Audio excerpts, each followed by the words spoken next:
You may have heard of the video game, Polybius. Released only in a small arcade in a suburb of Portland, Oregon, it is infamous for causing nightmares, amnesia, and even suicide in those who played it. Little else was known for decades, but a recent disclosure by an employee of the company who developed it has revealed several details about it. The first surprise is who developed it. Many had speculated that the United States military developed it for an unknown purpose, probably related to psychological warfare.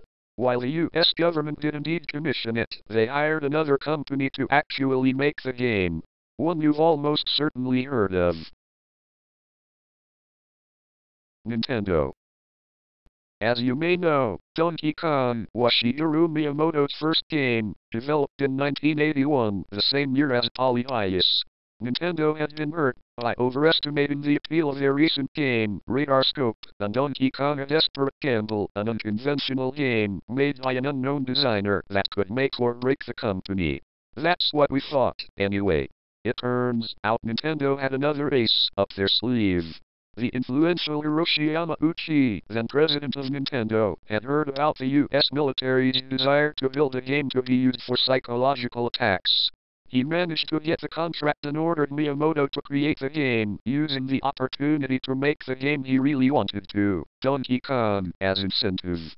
Miyamoto was given some kind of outline by the U.S. military, which he has refused to discuss. The normally cheerful Miyamoto became very quiet and withdrawn, not letting anyone, even Yamauchi, see his work on Polybius.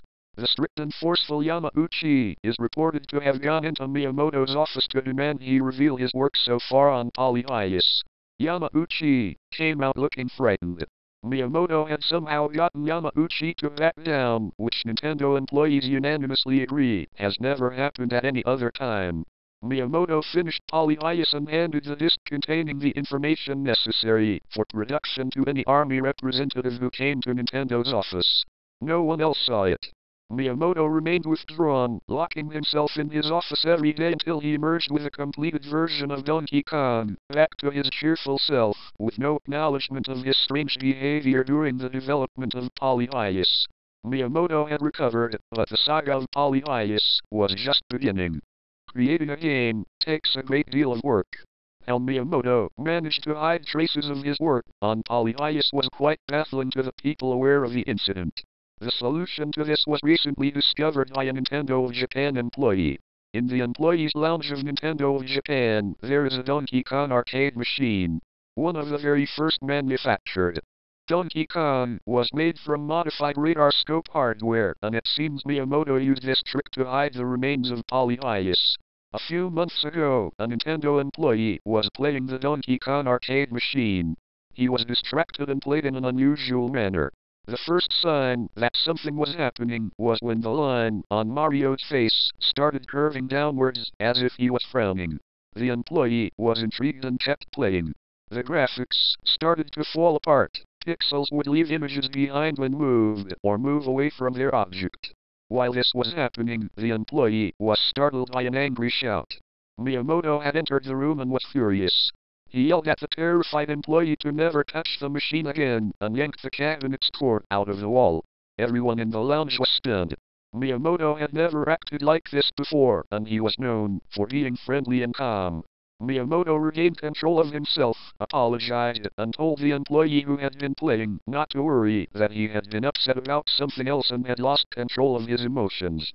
The employee, familiar with the real development history of Polybius, didn't believe him.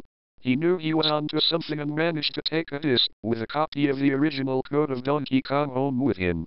The employee copied the code onto his computer and started hacking into it. There didn't seem to be anything unusual in it, so the employee focused on recreating his situation on the arcade machine. Like string unraveling, he found more and more oddities as he got closer to what he had done earlier. As he suspected, it eventually led to a title screen displaying the title, Polybius. The employee posted what he had done up to this point online.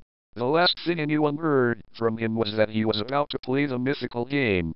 It is unknown what happened next. The employee committed suicide, one of the most gruesome ever reported in Japan. Someone who lived close by had been among those who read the employee's progress reports online, and he saved them. The employee had destroyed his computer during the suicide, so the police found no evidence that Polybius was involved. The person who made the copy confronted Miyamoto, showing him the proof that Polybius was involved. Using it for blackmail, he got Miyamoto to give him an off-the-record summary of Polybius, which has been made public online. The only leaked details of Polybius's gameplay have been that it was similar to Tempest and had Amoebas as enemies. The Tempest part is true. The game takes place against a solid black background, where you control a human head that moves back and forth, shooting enemies that come at you with scaling that emulates 3D movement. The enemies are easy to mistake for amoebas, but if you look closely, they're actually faces, with different expressions on them. The enemy names and descriptions Miyamoto gave are as follows. Hope, a twisted, threatening smile with no eyes. Love, a blank expression, the eyes are lifeless.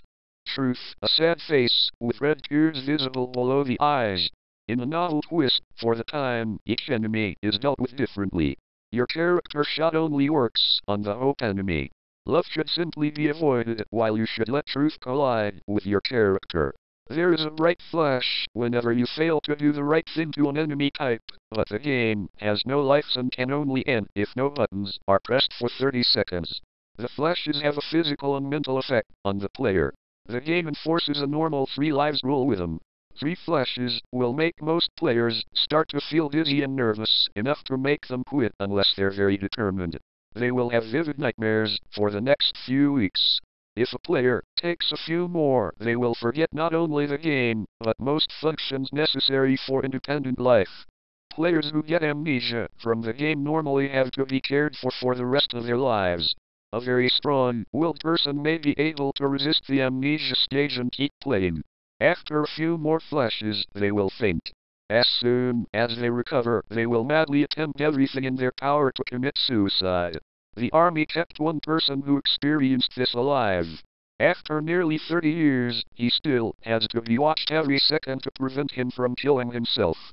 This was all the information Miyamoto was willing to give, but there were still quite a few unanswered questions about Polybius. With this information released to the internet, the hunt for more was on. Someone claiming to be involved in the project has come forward online. For obvious reasons, he does not want his identity revealed, so he has avoided going into any personal details beyond that.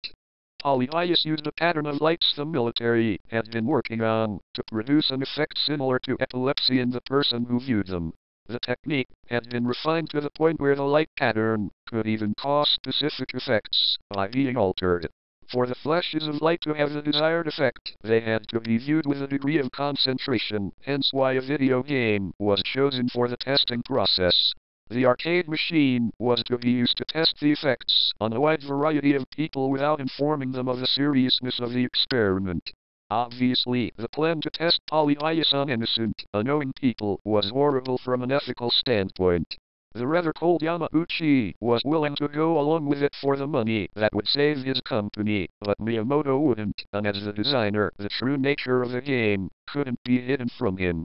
Miyamoto was shown 3 flashes immediately after being assigned to the project and told he would keep getting them whenever the effects faded until he finished the game. This was the cause of his odd behavior during the game's development. The natural question after hearing this is whether the experiment was a success. The army detained several people who had suffered the effects of the flashes during the game's short test in the Portland suburb, and, without exception, every test subject responded to the flashes in the expected way. However, attempts to create an antidote to the effects were unsuccessful, and tricking people into playing an arcade machine obviously wasn't a very practical way to deploy a weapon. Due to this, Polybius faded from memory. Until, that is, technology made a few advancements. The level of concentration needed to make the flashes have their effect can be attained by reading text. The flashes themselves are fairly easy to display on any type of monitor. Now that computer monitors displaying text and linked to a limitless network are so common, I'm sure you can put 2 and 2 together. The military probably isn't going to send the flashes into your computer, but now that the secret is public and the flashes can be found in a common arcade game,